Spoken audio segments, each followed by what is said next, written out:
નમસ્કાર મિત્રો, બહુ જાજા સમય પછી આપણે ફરીથી YouTube પર મળ્યા છીએ અને મિત્રો હવે હું તમને પ્રોમિસ આપું છું કે હવે આપણે કન્ટિન્યુ વિડિયો અપલોડ કરતા રહીશું. હવે જૂન 2026 માં જે કોન્સ્ટેબલની એક્ઝામ લેવાય તેના પછી ઓલમોસ્ટ તમે જેને જોશો કે આપણા ચેનલ પર જેટલા પણ વિડિયો છે 2025 ના એમાં ઓલમોસ્ટ દરેક વિડિયો પર ફક્ત એક જ કમેન્ટ આવતી હતી કે કેટલું મેરિટ રહેશે, શું છે, કેટલું કટ ઓફ આવશે, અમે ડોક્યુમેન્ટ કયા રાખવા, શું કરવા. મિત્રો ઘણા બધા પ્રશ્નો ઓલરેડી પહેલાથી વિદ્યાર્થીઓ મ્યુઝિયમમાં હતા જ. એની વચ્ચે ક્યાંક થોડા દિવસ પહેલા તમામે જોયું હશે કે સરકાર હાઈકોર્ટમાં જે સોગંદનામું રજૂ કરે છે તેમાં કહે છે કે ભાઈ 14,000 જેટલી ભરતી ફરી આવવાની છે.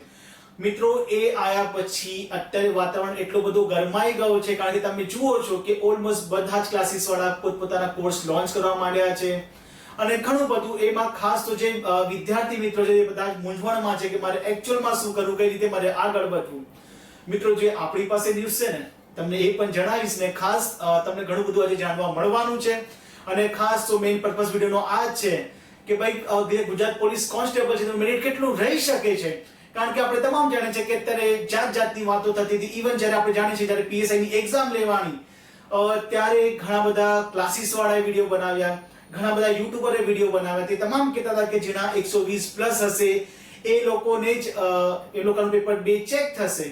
પણ એકચ્યુઅલમાં તમે તમામ જાણો છો કે રિયાલિટી શું થયું કે જ્યારે પીએસઆઈ ની જે પ્રાથમિક પરીક્ષા જે એમસીક્યુ વાળી હતી 200 માર્ક્સની, જ્યારે તેનું પરિણામ જાહેર થયું કે ભાઈ કેટલા લોકો એલિજિબલ છે પેપર 2 ચેક થવા માટે, મિત્રો તેમાં તમે નહીં માનો જનરલ કેટેગરીમાં જેના 100 માર્ક્સ છે, 105 માર્ક્સ છે એ લોકોને પણ એલિજિબલ થયા છે પેપર 2 ચેક થવા માટે. તો અહીં બાજુ જે મુજબ પીએસઆઈ માં થયું છે તેવું કોન્સ્ટેબલમાં થશે કે કેમ, ઘણા બધા મિત્રો એ પણ અત્યારે પોતાની વાતો મૂકી રહ્યા છે. પણ આજે આપણે સચોટ જે મારી પાસે ડેટા છે, જે એનાલિસિસ છે તેના બેઝ પર આજે આપણે વાત કરીશું. અને ખાસ કે જે આપણે વાત કરી નવી ભરતી, તો મિત્રો લગભગ 1 મહિના પહેલા જ આપણી પાસે ન્યૂઝ એવા હતા કે લગભગ 2026 ના ડિસેમ્બર સુધીમાં કદાચ પીએસઆઈ ની જે ભરતી છે એના જે ઉમેદવારો હશે દોડતા હશે. જી હા મિત્રો, જે આપણી પાસે ન્યૂઝ હતા કે આ જ વર્ષમાં એન્ડિંગમાં ડિસેમ્બર કાં તો વધીને જાન્યુઆરી 2027 એમાં પીએસઆઈ ના ઉમેદવારો દોડતા હશે. આપણી પાસે આવડા ન્યૂઝ હતા. અને એમાં ક્યાંક વચ્ચે જે સોગંદનામું વાળું જે ગુજરાત સરકાર જે ગુજરાત સમાચારનું જે વાયરલ થયું તો આપણે જોયું તો આપણે તમામ એ બધીથી આપણે અવગત છીએ. સો મિત્રો એ ન્યૂઝ પછી અત્યારે મોટાભાગના મિત્રો જે પૂછી રહ્યા છે ભરતી આવશે કે કેમ, મારા ગટ્સ ફીલ છે. ઇવન જે મુજબનું ટ્રેન્ડ રહ્યું છે 2027 નું ઇલેક્શન આવી રહ્યું છે, 2030 માં કોમનવેલ્થ આવી રહ્યું છે અને આપણે તમામ જાણીએ છીએ કે અત્યારે જે કોમનવેલ્થ જે ગ્લાસગોમાં ચાલી રહ્યું છે તેમાં પણ આપણા હર્ષનવી સાહેબ જે જોવા ગયા હતા કે સિસ્ટમ કઈ રીતે કાર્ય કરે છે, કે મુજબનું મેનેજમેન્ટ હોય છે. તો મિત્રો 2030 માં જ્યારે આપણા ગુજરાતમાં જે કોમનવેલ્થનું આયોજન થવા માટે જઈ રહ્યું છે, પછી ઓલિમ્પિકનું પણ થવાનું છે, તો તેની માટે બહુ મોટી સંખ્યામાં પોલીસની રિક્વાયર થવાની છે. અને 2027 માં એન્ડિંગમાં જે ઇલેક્શન આવી રહ્યું છે વિધાનસભાનું, તેના પરથી આપણે 100% કહી શકીએ છીએ કે ફરીથી પોલીસની ભરતી આવી રહી છે. હું એવું નથી કહેતો કે તમે બધું છોડીને એમાં લાગી જાઓ, પણ ખાસ સાવ એવું ના કરે કે તમે તેને બાજુમાં મૂકીને તૈયારી ન કરો અને પછી અચાનકથી ભરતી આવે અને પછી તકલીફ ઊભી થાય. તેનાથી બેટર છે કે હમણાંથી થોડું લાગી પડજો, વીકમાં 2-4 દિવસ દોડવા જજો. નથી કહેતો કે 5 કિલોમીટર દોડો, પણ એટલીસ્ટ તમે બોડીને યુઝ ટુ રાખજો કે ક્યાંક જો અચાનક ભરતી આવી જાય તો ક્યાંક આપણે ઊંઘતા ન ઝડપાઈએ. હવે મિત્રો વિગતે આપણે વાત કરીએ અને ખાસ જે પીએસઆઈ ની તૈયારી કરે છે, જે લોકો આ જે ભરતી લેવાય છે, જેનું પરિણામ આપવાનું બાકી છે, તો તેમાં તમે ચૂકી ગયા હો તો ખાસ બહુ સારો ચાન્સ મળી રહ્યો છે તમને ફરીથી પીએસઆઈ ની ભરતી માટે. તો હું ડેમ શ્યોર છું કે એની ભરતી આવે જ છે. અને ઇતિહાસ એવું છે, પાસ્ટ એવું છે કે જો પીએસઆઈ ની ભરતી આવે છે તેની સાથે સાથે કોન્સ્ટેબલ લેતી આવે છે. તો મિત્રો અહીંથી ખાસ થોડું સચેત થઈ જજો નવી ભરતી માટે. હવે મિત્રો આપણે વાત કરીએ કે ગુજરાત પોલીસ કોન્સ્ટેબલ જે જૂન મહિનામાં એક્ઝામ લેવાની તેનું અત્યારે રીચેકિંગની જે પ્રોસેસ એ પણ પૂરી થઈ ગઈ છે. હવે લગભગ ડીવી માટે રાહ જુએ છે. તો મિત્રો તમે તમામ જાણો છો કે લાસ્ટ ટાઈમે ઘણા બધા ક્લાસીસ વાળા, ઇવન એમાં હું પણ હતો કારણ કે મેં પણ અમુક મારું જે પ્રિડિક્શન હતું તે અમુક કેટેગરી માટે ખોટું પડ્યું હતું. સો મિત્રો આ વખતે આપણે તમામ બાબતને ધ્યાનમાં રાખીને ઇવન મિત્રો આપણી પાસે રો ડેટા એ પણ છે, હું તમને પછીથી જણાવીશ કે આ ડેટા ક્યાંથી આવ્યા. મિત્રો તેમાં લગભગ 400-500 વિદ્યાર્થી છે કે જે હાલ 130 પ્લસ હોલ્ડ કરે છે. તમારી પાસે પીડીએફ ફરી હશે કે તેમાં ઘણા બધા 130 પ્લસ માર્ક્સ વાળા આટલા છે 100 એના પર હું રિલાયબલ નથી કરતો. આ તો જે મેન્ટરશિપમાં હું જોડાયો તો કેમ જોડાયો તો એની વાત હું તમને પછી કરીશ. તો એ મેન્ટરશિપમાં જે વિદ્યાર્થીઓના માર્ક્સ છે તેમાં, અને તમે નહીં માનો, એમાં જે પ્રથમ નંબર જેનો વિદ્યાર્થીનો છે હાઈએસ્ટ સ્કોર એ 171.5 માર્ક્સ છે. મિત્રો આ જે કોન્સ્ટેબલની એક્ઝામ લેવાની, જેમાં લોકો કહેતા હતા કે પેપર ટફ છે, પાર્ટ 2 મતલબ ઘણું ટફ હતું, ને લેટ્સ ઓફ ઘણા બધા લોકોએ વાત કરી હતી, પણ મિત્રો એમાં પણ 171.5 માર્ક્સ વાળા વિદ્યાર્થી છે. 150 પ્લસ પણ મિત્રો વિદ્યાર્થીના ઘણા બધાના માર્ક્સ છે. એટલે કાક અત્યારે જે લોકો કહી રહ્યા છે કે 110 115 માર્ક્સ એ વારો આવી જશે, તો મિત્રો એ વસ્તુ તો તદ્દન નકારું છું. મિત્રો હવે આપણે થોડી ડિટેલમાં વાત કરીએ કે અત્યારે જે પોલીસ કોન્સ્ટેબલનું જે ડીવી લિસ્ટ આવવાનું છે નેક્સ્ટ વીકમાં લગભગ, તો મિત્રો એમાં શું સિનારીઓ રહી શકે છે, કયા માર્ક્સ વાળાને ચાન્સ મળી શકે છે ડીવી માટે. અને આપણે તમામ જાણીએ છીએ કે ડીવી અને એક્ચ્યુઅલમાં જે માર્ક્સ આવે છે તેમાં બહુ જ વેરિએશન હોય છે. મિત્રો આપણે લાસ્ટ ટાઈમ પણ જોયું હતું કે જ્યારે પરિણામ આવ્યું હતું તેમાં જે જનરલનું હતું એ ડીવી નું કટ ઓફ 120 ની સમથિંગ હતું, ને પછી જ્યારે જે ફાઇનલ આવે છે તે ઘણું વધી ગયું હતું, તમે તમામ જાણો છો. મિત્રો ખાસ અહીં બાજુ એક વસ્તુ એ જાણવાની છે કે એક વસ્તુ એ ન સમજવી કે ભાઈ જો ડીવી મારું નામ આવી ગયું તો હું એલિજિબલ છું, હું બની જઈશ, એવું નથી હોતું. ઘણા બધા ફેક્ટર એમાં હોય છે કે જેટલી જગ્યા છે એ જગ્યાના અમુક ઘણા લોકોને ડીવી માં બોલાવવામાં આવે છે. ડીવી માંથી બહુ, મતલબ એવું નથી કહેતો કે કોઈ નેગેટિવ નથી, બહુ જૂજ લોકો ડીવી માંથી આઉટ થતા હોય છે. મિત્રો જનરલી જો આપણે વાત કરીએ કે આ વખતે જનરલનું ડીવી નું કટ ઓફ કેટલું રહી શકે છે, ક્યાંક હું ખોટો થઈ શકું છું, પણ પાસ્ટના જે અનુભવ છે ને અત્યાર સુધી જે કંઈક આપણે આ ફિલ્ડમાં જોયું છે, જે વસ્તુ આપણે શીખ્યા છે, જાણી છે, ઇવન જે રો ડેટા છે તેના બેઝ પર કહું છું કે લગભગ મને એવું લાગે છે કે જે જનરલનું ડીવી કટ ઓફ છે એ લગભગ 122 થી 123 માર્ક્સ. મિત્રો આ તમને ડીવી નું કટ ઓફ કહું છું જનરલનું. હવે આપણે તમામ જોઈએ છે કે લાસ્ટ જે 2024-25 વાળી જે ભરતી હતી તેમાં પણ લગભગ 120 જેટલું કટ ઓફ આવ્યું હતું, અને જ્યારે ફાઇનલ લગભગ 122 ની આસપાસ હતું. મિત્રો કદાચ ડેટા આગળ પાછળ હોઈ શકે, પણ વિધિન એકાદ માર્ક્સનો ફરક તમે થોડું સમજી લેજો. મિત્રો જ્યારે 120.50 માર્કનું ડીવી કટ ઓફ આવ્યું હતું, અને ડીવી કટ ઓફ આવ્યા પછી જે ફાઇનલ મેરિટ આવ્યું હતું લગભગ 121 122 સમથિંગ કંઈક હતું જનરલનું. મિત્રો એના પછી આપણે જોયું હતું કે ઈડબ્લ્યુએસ જેમાં લગભગ 94.50 માર્ક્સ જેટલા 94.50 જેટલું ડીવી નું કટ ઓફ હતું, અને જે જ્યારે ફાઇનલ આવ્યું તો લગભગ 118.50 સમથિંગ કંઈક અટક્યું હતું ઈડબ્લ્યુએસ. હવે જે પાસ્ટમાં ડેટા હતા, લોકો એવું જોતા હતા કે ભાઈ ડીવી માં આપણે જે માર્ક્સ આવ્યા છે તેના 5-10 માર્ક આપણા પ્લસ હોઈએ તો આપણે ઇન થઈ જઈએ છીએ, પણ એકચ્યુઅલમાં એવું હોતું નથી. મિત્રો આ વખતે પણ જ્યારે જનરલનું જે ડીવી કટ ઓફ આવશે એ ડીવી ના કટ ઓફ થી વિધિન 1-2 માર્ક્સ પ્લસ જનરલમાં જશે. બાકી જે યાદ રાખજો કે જનરલનું જે ડીવી કટ ઓફ આવશે ઓલમોસ્ટ દરેક કેટેગરીમાં, જે ફોર એક્ઝામ્પલ ધારો કે અત્યારે જનરલનું ડીવી કટ ઓફ આવે છે 122. હવે કોઈ મિત્ર છે ઈડબ્લ્યુએસ વાળો કે જેના 122 માર્ક્સ જ આવે છે, આપણે જાણીએ છીએ કે એનું ડીવી નીચે આવવાનું છે, એનાથી ઓછા માર્ક્સ હશે, પણ જેટલું જનરલનું ડીવી નું કટ ઓફ હશે એટલું જ અધર કેટેગરી માટે એ જ જે ડીવી નું કટ ઓફ જનરલ માટે છે એ જ એનું ફાઇનલ હશે. તો ખાસ સમજો કે જે મુજબ કીધું કે જનરલનું જો 122 ડીવી કટ ઓફ આવે છે અને અધર કોઈ કેટેગરીમાં જેના 122 જેટલા માર્ક્સ છે તો એ ઈન જ છે ફાઇનલમાં, એટલું ખાસ સમજો. મિત્રો આ બધા ગણિતમાં ઘણા બધા લોકો કન્ફ્યુઝ થતા હોય છે કે એકચ્યુઅલમાં કેટલું જે જમ્પ આવશે, કેટલું ફ્લક્ચ્યુએશન થશે, કેટલું વધારે માર્ક જઈ શકે છે. તો એક આ કન્સેપ્ટ હોય છે કે જ્યારે જનરલનું કટ ઓફ જેટલું આવે ડીવી નું, તો દરેક કેટેગરીનું જે ફાઇનલ અટકતું હોય છે ને એ મતલબ એના માર્ક્સ હોય તો એ બધા એમાં આવી સમાવી જતા હોય છે, તો ખાસ મગજમાં રાખવાનું છે. હવે મિત્રો આપણે વાત કરીએ કે જનરલી જો ડીવી નું 122 જેટલું કટ ઓફ જાય છે જનરલનું, તો ફાઇનલ કેટલું જઈ શકે છે?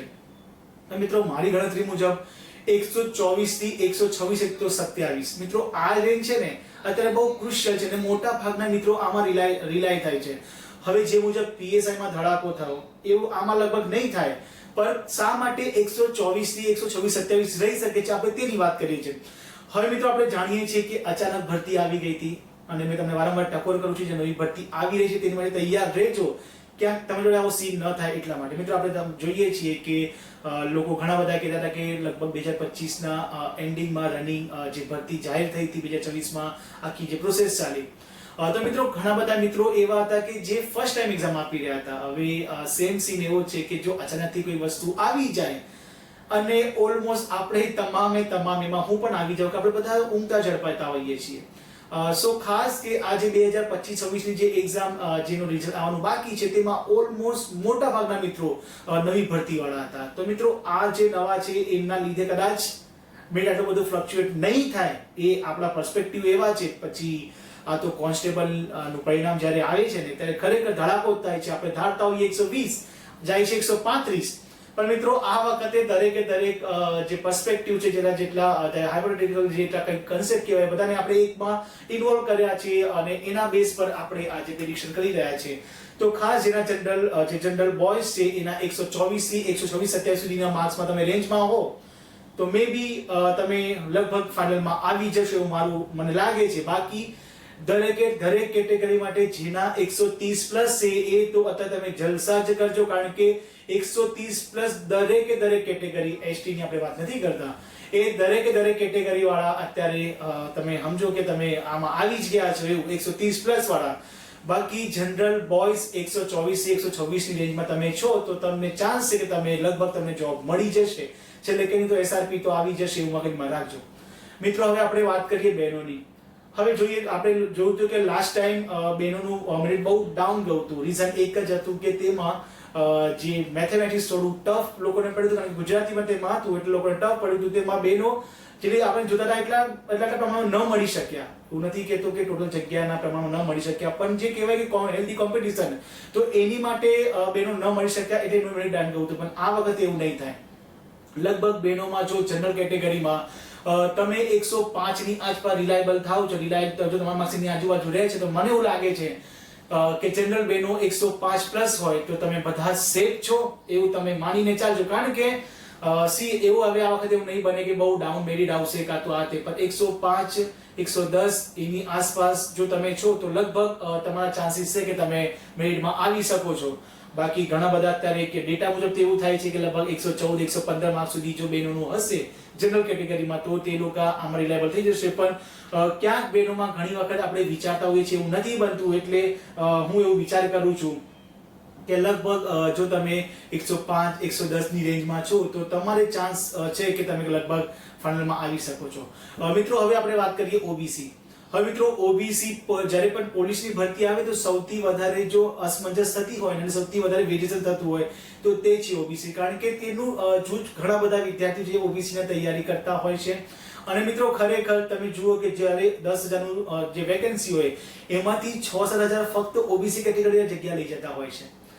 સો મિત્રો ઓબીસી માં દર વખતે જે પ્રેડિક્શન થતું હોય છે તેમાં ક્યાંક વધારે વેરિએશન થતું હોય છે, પણ ખાસ મગજમાં રાખજો જો ઓબીસી 120 પ્લસ માર્ક્સની આસપાસ થાય છે 118 120 તો લગભગ મને એવું લાગે છે કે ડીવી તો તમે આવવાના છો, ડીવી તો તમે બહુ ડાઉન જઈ શકે છે. લગભગ મને એવું લાગે છે ઓબીસી માં જે રીતે લાસ્ટ ટાઈમ રહ્યું હતું 109.75 કે એવું કંઈક હતું ડીવી કટઓફ. તો મિત્રો આ વખતે પણ ડીવી નું કટઓફ ઓબીસી માટે જો આપણે જઈએ તો ઓબીસી નું ડીવી લગભગ 112 114 115 એ માર્ક્સની આસપાસ ઓબીસી નું કટઓફ ડીવી નું કટઓફ રહી શકે છે આ વખતે. તો ખાસ આને જોજો ધ્યાનમાં. અને જો ઓબીસી નું મેલ ની આપણે વાત કરીએ ફાઇનલ સિલેક્શન ની તો લગભગ 124 એનું પણ, કારણ કે જોઈએ છે આપણે જનરલ અને ઓબીસી સાથે સાથે ચાલતા હોય છે પેરેલલ. સો જનરલ નું જેટલું છે 124 126 ની આસપાસ, તો ક્યાંક ને ક્યાંક આ જ રેન્જમાં ઓબીસી બેસે છે. જો આપણે બહુ ડાઉન કરીએ તો 124 123 મેક્સિમમ. બાકી એનાથી ડાઉન મને નથી લાગતું કે એનાથી નીચે જવાનું છે. તો ખાસ મગજમાં રાખજો કે 122 23 24 જો ઓબીસી માં આવા છે તમારા ચાન્સ છે. અને જો તમે 125 પ્લસ ઓબીસી માં છો તો લગભગ 80-90% છે કે ભાઈ તમે આવી જશો, તો વધારે ચિંતા કરવાની જરૂર નથી.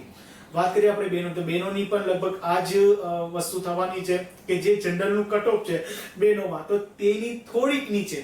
હવે કેટલા રહેશે એ લગભગ બહેનોમાં કેવું અશક્ય છે, કારણ કે જે રીતે મેલમાં ઓબીસી કેટેગરીના વિદ્યાર્થીઓ વધારે હોય છે એ જ રીતે ફિમેલમાં પણ આ સીન થતો હોય છે. તો ઓબીસી ફિમેલનું કટઓફ કેટલું નીચે ડાઉન જઈ શકે છે એમાં હું અત્યારે કન્ફ્યુઝ, મારા ડેટા પણ એટલા બધા રિલાયબલ નથી કરતા, એટલે હું ઓબીસી બહેનો માટે અત્યારે કોઈ પ્રેડિક્શન આપતો નથી. હવે આપણે વાત કરીએ ઈડબ્લ્યુએસ મેલ. મિત્રો જ્યારે ઈડબ્લ્યુએસ નું ડીવી કટઓફ આવે છે ત્યારે આખા ગામની આંખો મોટી થઈ જતી હોય છે, કારણ કે આપણે જોઈએ છીએ કે એકચ્યુઅલમાં ઈડબ્લ્યુએસ ના જ્યારે કટઓફ આવતું હોય છે જે અધર કેટેગરી કરતા લગભગ 15-20 માર્ક ડાઉન. લાસ્ટ જોયું હતું આપણે કે જનરલ નું 120 જેટલું ડીવી આવે છે, પછી ઓબીસી નું 109 ની આસપાસ આવે છે. જ્યારે એની સામે જોવા જઈએ ઈડબ્લ્યુએસ જે 94.50 થી લગભગ દરેકને સરપ્રાઈઝ કરી નાખ્યું. આખું ગામ એ જોઈને કહેતું હતું કે લગભગ EWS નું જે ફાઇનલ કટઓફ હશે એ 100 ની આસપાસ જશે, પણ જ્યારે ફાઇનલ આવ્યું લગભગ 118 જેટલું હતું. તો મિત્રો આ વખતે પણ લગભગ જે EWS નું જે DV કટઓફ છે એ 105 107 ની આસપાસ જઈ શકે છે. એટલું અને ડાઉન થશે EWS ના, કારણ કે વધારે વિદ્યાર્થીઓ પોલીસમાં આની માટે નથી મળતા. એ અત્યાર સુધીના પાછળ ડેટા એવા છે. સો EWS નું જે DV કટ ઓફ છે એ લગભગ 104 105 માર્ક્સની આસપાસ આવી શકે છે.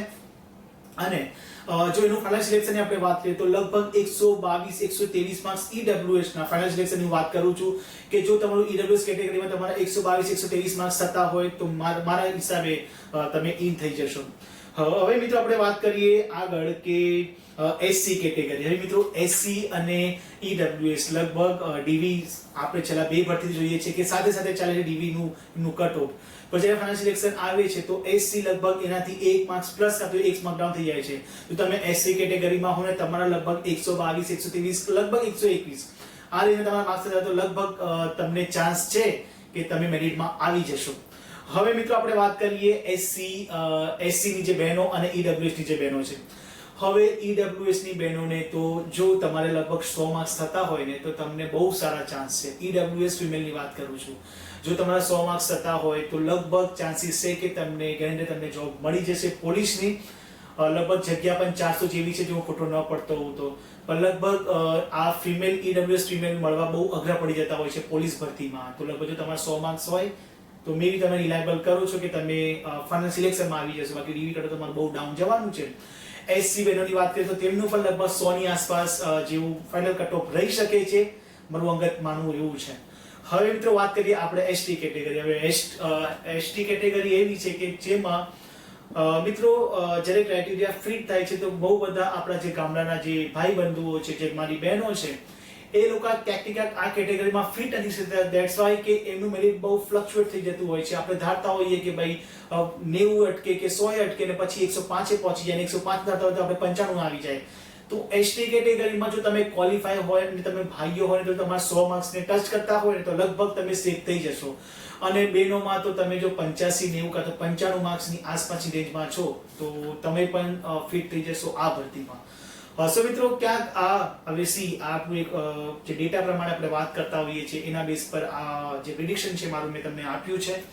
બની શકે છે કે આમાં કંઈક અપ ડાઉન્સ હોય, પણ લગભગ આની આસપાસ. અને મેં જોયા ઘણા બધા વિડીયો પણ મેં જોયા છે. આ વિડીયો બનાવતા પહેલા તેમાં લોકોએ કીધું છે કે 128 થી 130 ક્યાંક 132 133 માર્ક્સનું પ્રિડિક્શન કરવામાં આવ્યું છે. પણ જે ડેટા આપણી પાસે છે એ ડેટાના બેઝ પર જે આપણું અનુમાન છે અને જે લોકોના વિદ્યાર્થીઓના માર્ક્સ પણ છે, તમે વિચારો ને 171.50 માર્ક 200, જેમાં લોકો અત્યારે કહે છે કે પેપર ટફ હતું, પાર્ટ A ઇઝી હતું અને પાર્ટ B થોડું ટફ હતું, એમાં પણ લોકો 171 માર્ક્સ ભલે એવા 1 2 5 10% હોય પણ મિત્રો લાવે છે લોકો.